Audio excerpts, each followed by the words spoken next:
এই ছেলেটির নাম রনি। রনি একটি রুম কেনে। রুমটি ছিল খুবই ছোট, কোনো আসবাবপত্র রাখার জায়গা ছিল না, তাই ডেকোরেশন করার প্রয়োজন পড়ে একজন ইঞ্জিনিয়ার ডাকেন। ইঞ্জিনিয়ার এসে প্রথমে সুন্দর একটি আলমারি তৈরি করেন। আলমারির ভিতর লেপ, কোট, গেঞ্জি রাখেন এবং তা গ্লাস দিয়ে আটকে দেন। তারপরে ইঞ্জিনিয়ার সুন্দর একটি ড্রয়ার সিস্টেমের টেবিল তৈরি করেন। টেবিলের পাশে একটি সুন্দর বুক সেলফ তৈরি করেন, প্রয়োজনীয় বইপত্র রাখেন। তারপরে ইঞ্জিনিয়ার একটি সুপার ব্যবস্থা করে দেন। তারপরে ইঞ্জিনিয়ার টেবিলের উপর একটি ল্যাপটপ রাখেন যাতে রনি ল্যাপটপে কাজ করতে পারে।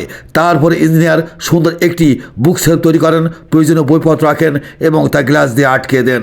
তারপরে ইঞ্জিনিয়ার সুন্দর একটি শোকেস তৈরি করেন।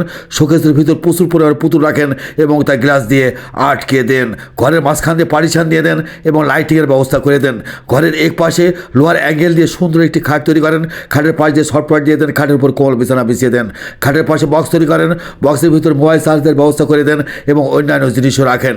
খাটের পাশে ড্রয়ার তৈরি করেন, প্রয়োজনীয় জিনিসপত্র রাখেন এবং তার ভিতরে ঢুকাইয়ে দেন। তারপর ইঞ্জিনিয়ার রনির বিনোদনের জন্য সুন্দর একটি ওয়াল টিভির ব্যবস্থা করে দেন যাতে রনি বিনোদন উপভোগ করতে পারে।